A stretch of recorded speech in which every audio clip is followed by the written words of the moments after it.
Yo, what's up my fellow mercenaries, Mark with the Game Boy here, and today we're going to do a little bit of Xenoblade Chronicles 2. Now, we're going to be covering Artifice Ophion, which is honestly one of the harder super boss fights in the post-game, and for a good reason. I actually think this is harder than the level 130 super boss. So I'm going to show you guys my loadout that I used to beat him, and explain to you what are the best strategies to go about it. And I know other YouTubers have done this, but I'm trying to make some content because I love this game, and I'm a bit late to the party for it, but, I'm going to be doing videos for Torn of the Golden Country once that releases in September, so be on the lookout for that.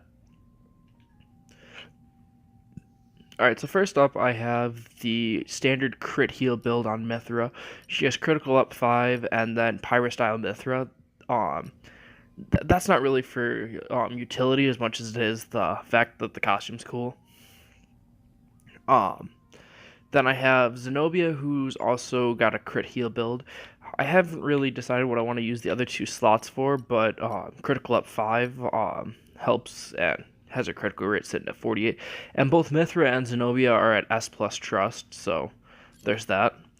In the process of doing a crit heal T-elos, because T-elos is amazing, especially for fights like the level 130, because each time you fall, she boosts your damage output. So that's one that I'm working on building. I have a fully maxed out Brighid. She's got Crimson Orchard Brighid, which increases evasion at max affinity, and then she also has Aggro boost, which maintains aggro on her so that it's not all moving on to Rex or Zeke, because both of them are my attackers. So,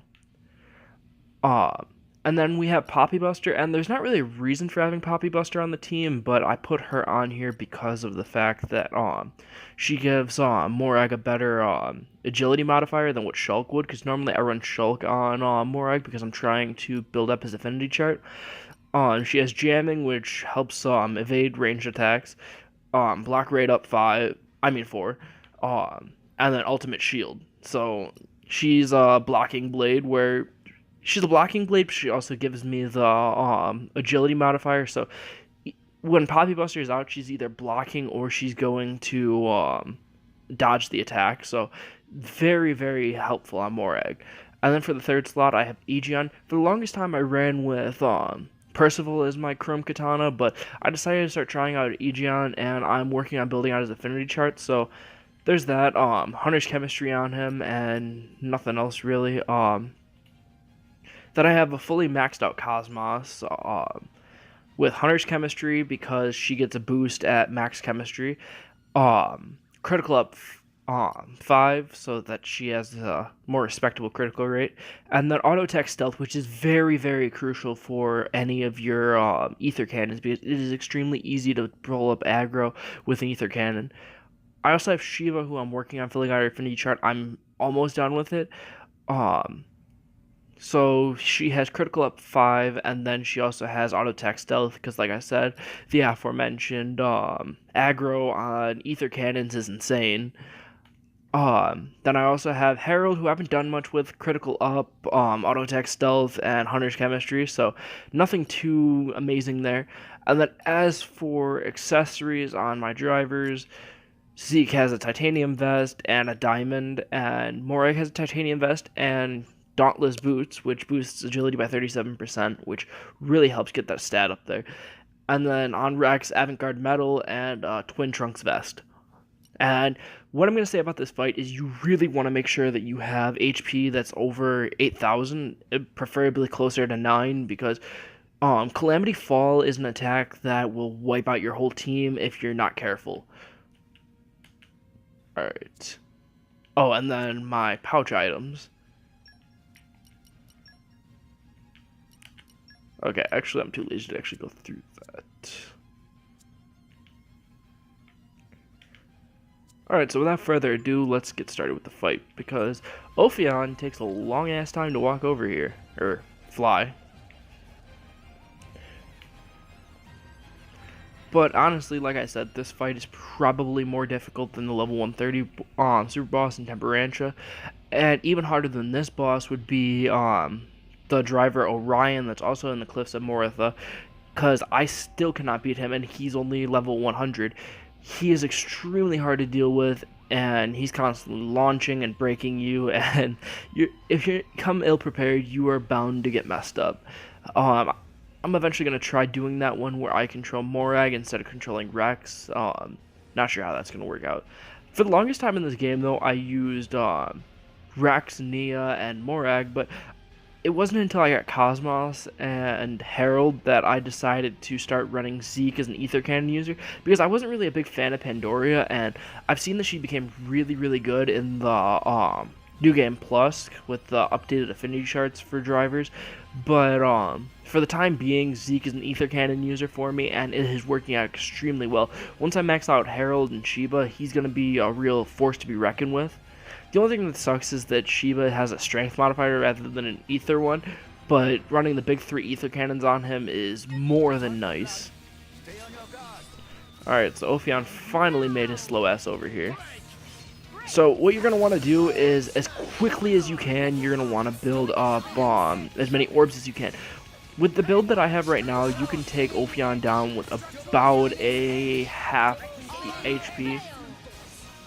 Ooh, I actually got Zeke to use Herald. Normally what my issue is that I can't get Zeke to switch into Herald so that I can build up Wind Orb to use for Zenobia, because Zenobia's damage output is insane. And especially on super bosses. So when I go when I go from electric to fire to wind, then oh, I think I fucked that up. Yep, I fucked that up. Alright, let's see if we can cancel arts to get back up there.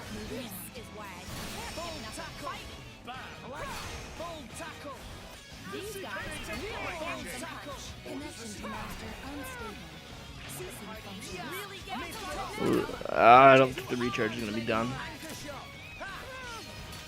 No, I'm going to miss out on it. Fuck! And Zeke's down.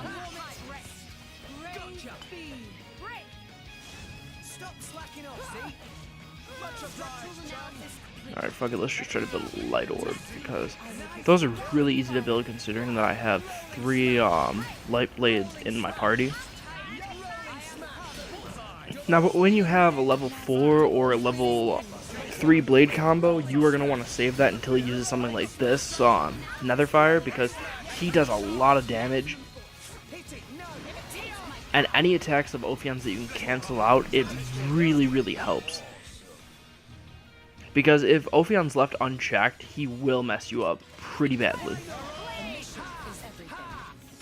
And actually, I've noticed now since I finally finished maxing out Brighid yesterday, she holds a lot more aggro better than before. Because before I would struggle to hold aggro on my tank, and all the aggro was going over to Rex, or it would end up on Zeke.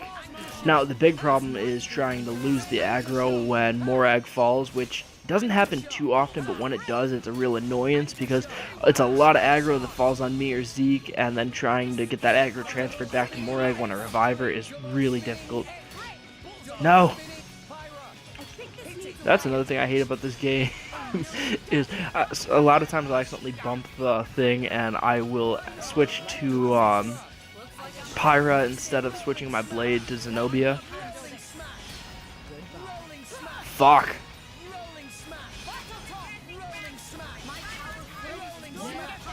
I need Morag. Alright, Electrifier Storm. Now this does massive damage because Zenobia gets a boost when she's fighting an enemy that's higher than her, and she gets a boost for it being a boss that's either a boss or a super boss or a unique monster. Alright, let's go revive Zeke. Alright, so we got 2 orbs on right now. Ideally, we want 1 more.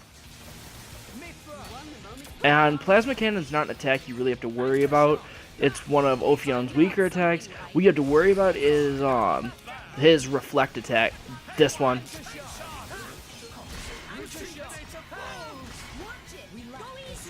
Barrier Field is really scary, especially for your attackers. And Zeke is down again. That's the only thing that sucks, is Zeke's sustainability is not great until I get Sheba and Herald done.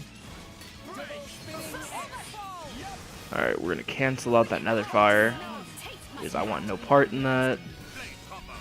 Even though we already had a light orb on him, it's better to just negate the damage. Or not. My timing was awful. Alright. Let's try to get a Ruinous Weather on him. Because if we can get one more on him, then we're in a pretty good spot.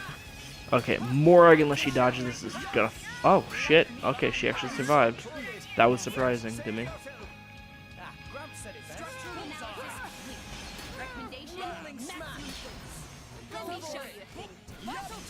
Alright, so... Ooh, this is... Okay. It's fine. We're canceling it out. Should be okay. That's a scary attack if you don't cancel it. And that's usually the point when I decide to activate my chain attack.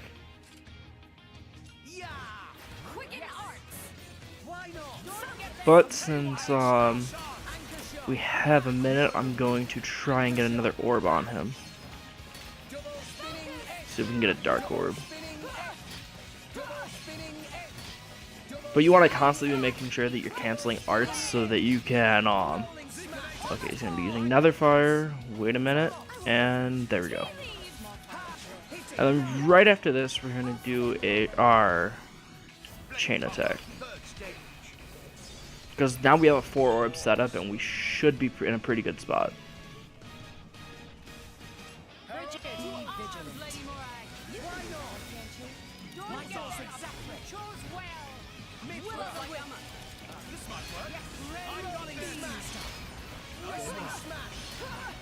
Yeah, I just love the fact that Morag is able to just spam arts like I mean not Morag, Mythra.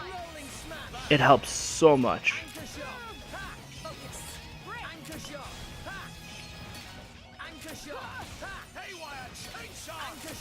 Alright. Let's do one more level 3 wind combo, because why not?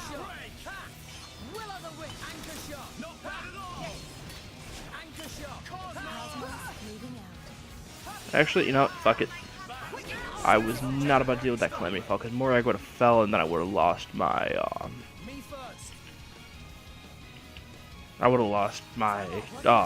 party gauge because of having to revive her. Alright, shit. I forgot that I didn't have that anymore. Alright, I can still break the Dark Orb.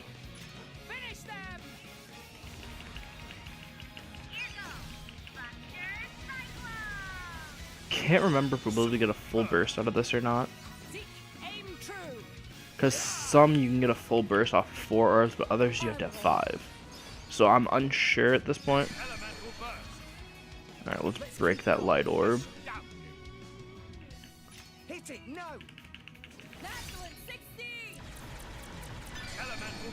And if this goes anything like my past fights with Ophion, then this will be a confirmed kill. Alright, let's use KOS-MOS for the full heal.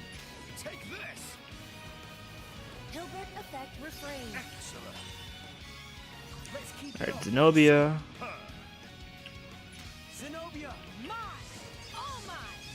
Alright, we're probably not getting the full burst, but that's fine because Ophion is probably gonna die.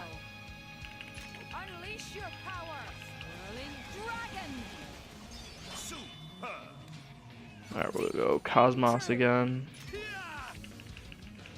Yeah, see, overkill. Yeah, we're 1 orb shy of getting a full burst. So, let's just add on Zenobia.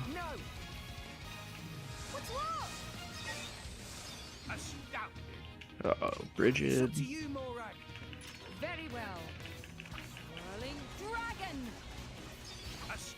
And KOS-MOS.